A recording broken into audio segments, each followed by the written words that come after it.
Chennai super Kings এমনকি মহেন্দ্র সিং ধোনি এই দুয়ের জন্যই এই রাতটা হয়ে থাকলো অভিশপ্ত, ভুলে যাওয়ার মতনই একটা সময়। যেই ঘরের মাঠে চেন্নাইয়ের দুর্গ এতটাই শক্তিশালী ছিল যে প্রতিপক্ষ শিবিরকে চেন্নাইয়ের মাঠ থেকে জয় তুলে আনতে হলে বেশ প্রতীক্ষাই করতে হতো। এবার সেই চেন্নাইকেই ওদেরই হোম গ্রাউন্ডে কলকাতা হারালো একেবারে লজ্জাজনকভাবে। আইপিএলের ইতিহাসে যা এর আগে কখনো হয়নি দলটার সাথে, সেই লজ্জার রেকর্ডেরই সাক্ষী ধোনিরা। টানা 5 ম্যাচে হার, 43 বছরের ধোনি অধিনায়কত্ব নিয়েও কোনো জাদু দেখাতে পারলেন না।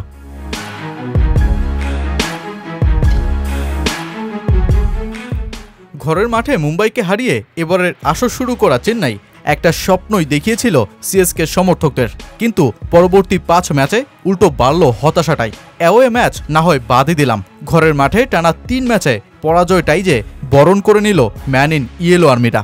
দিল্লি ও বেঙ্গালুরুর বিপক্ষে তাও চিপকে সম্মানজনক পরাজয়টাই এসেছে, কিন্তু কলকাতা তো এবার চেন্নাইয়ের খানা খন্দই খুঁড়ে ছাড়ল।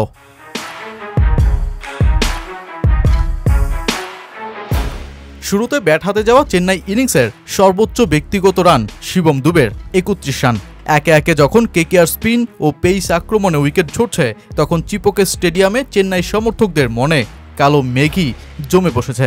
ম্যাচে কেকেআর এতটাই চাপে ফেলে দিয়েছিল চেন্নাইকে যে মঈন আলী দেবন কর্ণয়ের উইকেট নেয়ার ওভারটা দেন মেইডেন। রহস্যময় সুনীল নারিন তো চমকেই দিলেন। ম্যাচটা যখন আইপিএলের, তখন নারিন 4 ওভারে 13 রান দিয়ে 3 উইকেট তো তুললেনই, সেই সাথে এই 24 বলে দেননি একটিও বাউন্ডারি। আর তাতেই আইপিএলের ইতিহাসে সর্বোচ্চ 16 বার 4 ওভারের বোলিং কোটাতে কোনো বাউন্ডারি না দেওয়ার কীর্তি গড়লেন এই অলরাউন্ডার।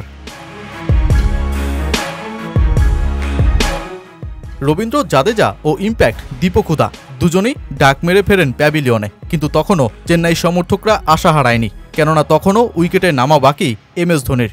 অবশেষে ধোনি নামলেন উইকেটে। এক মুহূর্তের জন্য পুরো চিপক যেন রূপকথার প্রত্যাবর্তনে বিশ্বাস করে বসেছিল, কিন্তু ধোনি এবার মিশে গেলেন বাস্তবতাতেই। সুনীল নারিনের বলেই এলবিডব্লিউ, তিনি 1 রানেই চেন্নাই অল আউট 103 রানে।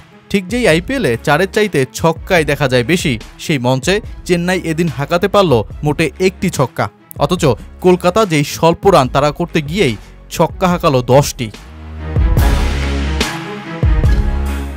আইপিএলের ইতিহাসে এই প্রথম টানা 5 ম্যাচে হারের সাক্ষী হলো চেন্নাই। ঘরের মাঠে এমন লো স্কোর কবে করেছে দলটা, তাও খুঁজে দেখতে হবে। ঋতুরাজ গাইকোয়াড় থেকে 43 বছরের ধোনি, দলটার এবারে সফলতা আসলো না কারোর হাতেই। অবশ্য এবারে আসর শুরুর আগেই একটা শঙ্কা ছিল চেন্নাইকে নিয়ে, বিশেষ করে দলটার বয়স্ক ক্রিকেটাররাই না যেন বুমেরাং হয়ে যায় সিএসকে চলার পথে।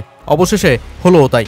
এমএস ধোনি বয়সের ভারে ক্লান্ত প্রায়। এছাড়াও 34 বছর প্লাস রাহুল ত্রিপাঠী, বিজয় শঙ্কর, রবিচন্দ্রন আশ্বিন, রবীন্দ্র জাদেজা। এবারের আসরের সবচেয়ে বয়স্ক দলটা আসলে পেরেই উঠছে না বাকিদের সাথে।